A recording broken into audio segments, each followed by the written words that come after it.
Apektado ang operasyon ng PhilHealth ng kautusan ng pamahalaan na ibalik sa kaban ng bayan ang 60 bilyong pisong pondo nito. Isa yan sa mga puna ng COA sa audit report nito sa ahensya.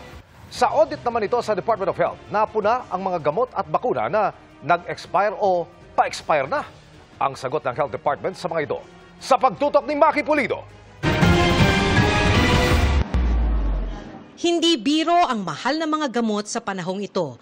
Kaya nakahihinayang ang puna ng Commission on Audit sa gastusin ng Department of Health noong taong 2024. Halos 35 milyong piso ang droga, gamot at iba pang inventaryo ng Health Department ang expired na ayon sa COA Audit Report. Bukod pa yan sa halos 100 milyong pisong halaga ng mga gamot na malapit nang ma-expire. Sa obserbasyon ng COA, maaring masayang ang gamot dahil overstocked o sobra o di kaya'y mabagal ang paglabas ng mga gamot. Tungkol sa mga gamot na nearly expired, sabi ni Health Assistant Secretary Albert Domingo, malamang sa ngayon ay na-distribute na ang mga ito. Sabi niya, nang mag-audit kasi ay may 1 taon pa bago ma-expire ang mga gamot. Aminado siyang malaking hamon ang inventaryo para maiwasan ang expiration ng mga gamot. May ipinatutupad ng Electronic Logistics and Management Information System, pero 60 to 70% pa lang ang gumagana, kaya may mga lugar na hindi pa naabot. Yan sana yung pinaka-computer program na magsasabi ilan ba ang binili natin, nakarating na ba ito dun sa mga pasyente o mga tao na nangangailangan at ilan ang sobra. Kabilang sa mga nakitang expired ang 19 million doses ng COVID-19 vaccine. Pero sabi ni Domingo, noon pa yan, dahil nagbilihan ng ganyan ng mga lokal na pamahalaan kahit sinabihan na silang bibili ng mga bakuna ang national government. Sumobra tuloy ang mga bakuna.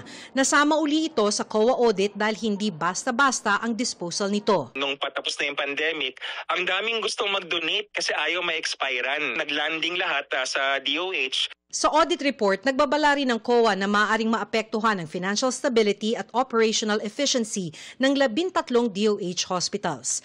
Pahirapan umano kasi ang pagtiyak sa pagiging tama at sa pagsingil ng dapat na koleksyon nito sa PhilHealth na mahigit 1 bilyong piso. Halos 800 million pesos sa halagang ito ay dininay ng PhilHealth, habang halos 300 million pesos ang return to hospital o ibinalik sa ospital para malinawan. Dahil yan sa hindi pagsunod sa tamang paraan ng pagproseso sa mga claim na itinakda. Paliwanag ni Domingo na bigyan na ulit ng pagkakataon ng mga ospital na mag-file ng claims matapos itong pag-usapan sa PhilHealth Board kung saan chairman of the board ang DOH. PhilHealth will have more accurate numbers kung ano nilang yung lumiit na yung bilang kasi even yung financial statements ng PhilHealth, tumaas yung kanilang bayad. Sa audit namang isinagawa ng COA sa PhilHealth, ipinunto nito ang mga panganib na maaaring makaapekto sa operasyon ng PhilHealth. Una rito ang potensyal na pagkaubos ng reserve fund ng ahensya matapos ibalik sa National Treasury ang 60 billion pesos na pondo ng PhilHealth. 89 billion pesos dapat ito pero nag-issue ng temporary restraining order ang Korte Suprema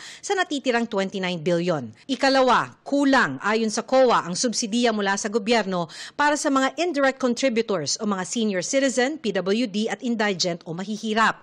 9 billion pesos lang daw ang ibinigay na subsidiya ng gobyerno sa halip na higit 40 billion pesos. Ikatlo, sabi ng COA, walang natanggap na alokasyon ng PhilHealth sa taong 2023 at 2024 para sa pagpapalawig ng ilang benefit packages tulad ng expanded dialysis at mental health package.